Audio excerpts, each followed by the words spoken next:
తలుపు కొట్టాను. ఏంటమ్మా పెద్దావిడ, ఇంకా నువ్వు వెళ్ళిపోలేదా? అసలే రోజులు బాలేదు, రోగాల రోజులు. నేను కూడా రోగానికి భయపడితే ఎలాగే. ఈ ఊర్లో 4 మెతుకులు తిన్నానుగా. ఈ వేపాకు చలవతో ఈ ఊరికి శాంతి చేయాలని నీ తలుపు కొట్టాను.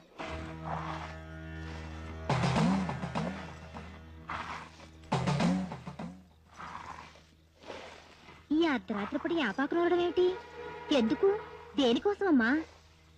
అది కాదే, నడిజావు దాటితే మహమ్మారులు ఈ ఊరి పొలిమేరలు దాటుతున్నారే.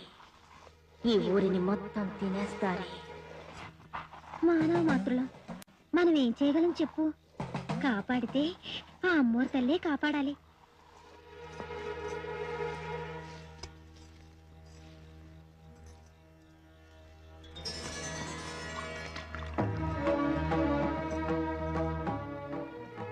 చూడు, ఈ వేప నీళ్లు ఈ ఊళ్ళో ప్రతి గడప మీద చల్లుకుంటూ పొలిమేర దాకా వెళ్ళి పొలిమేరలో పోసిరా. బాగుంది నీ చాదస్తం. ఈ అర్ధరాత్రి అలా ఊరంతా నీళ్లు చల్లుతూ కూర్చుంటే నా గుడిసెవరు చూస్తారు? చాదస్తం కాదే, ఈ నీళ్లు చల్లితే ఏ రోగం ఈ ఊరి పొలిమేర దాటదు. తొలిజావు కల్లా చల్లిరా. నువ్వు తిరిగొచ్చే వరకు నేనిక్కడి నుంచి వెళ్ళను. నిజంగా ఉంటావా మరి? నిజంగా ఉంటాను. నువ్వు తిరిగి నా దగ్గరకు వచ్చే వరకు ఈ గుడిసె నుంచే కాదు, ఈ ఊరి నుంచే వెళ్ళను. నా మీద ఒట్టు.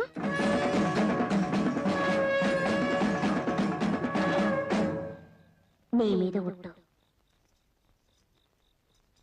చూడు, వెనక్కి మాత్రం తిరిగి చూడకుండా వెళ్ళు. సరే, నీ మాట నన్ను వెళ్తున్నాను. నా ఇల్లు జాగ్రత్తమ్మో. ఒట్టేసావు, మర్చిపోకు. ఈ ఆపగలకి ఎన్నెలకు చల్లాలో ఏంటో. తెల్లారిపోతేమో. ఒప్పుకున్నాక తప్పుద్దా మరి?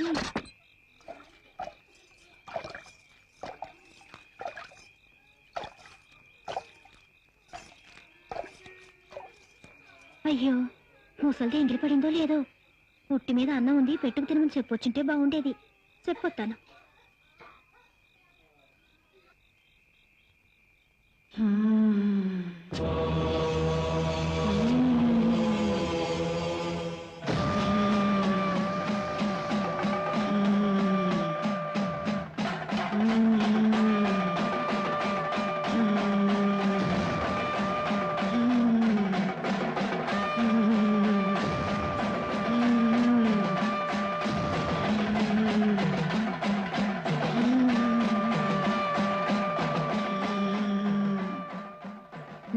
వచ్చింది అమ్మోరు తల్లా. ఊరిని కాపాడడానికి వచ్చిందా? ఆ తల్లి ఎప్పుడూ ఇక్కడే ఉంటే ఈ ఊరికి ఏ చెడు రాదుగా. కానీ తెల్లారితే ఆ తల్లి వెళ్ళిపోతేమో. నువ్వు తిరిగి వచ్చేదాకా ఈ ఊరి నుంచి నేను వెళ్ళను. నేను తిరిగి వచ్చేదాకా వెళ్ళనని నా మీద ఒట్టేసింది కదా. నేను తిరిగి వెళ్ళను. అమ్మోరు తల్లిని ఈ ఊరి నుంచి తిరిగి వెళ్ళనివ్వను.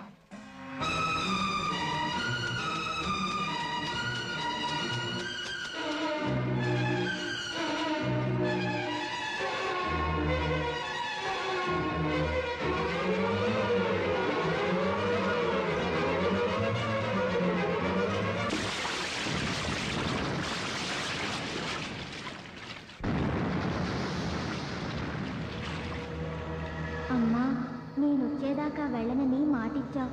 ఉంటావుగా? ఉంటానే, ఎప్పటికీ ఇక్కడే ఉంటాను. నీ త్యాగాన్ని నా రూపుగా చేసుకుని ఇక్కడే అమ్మోరుగా వెలుస్తాను. నీకిచ్చిన మాట ప్రకారం ఈ ఊరి గ్రామదేవతనవుతాను.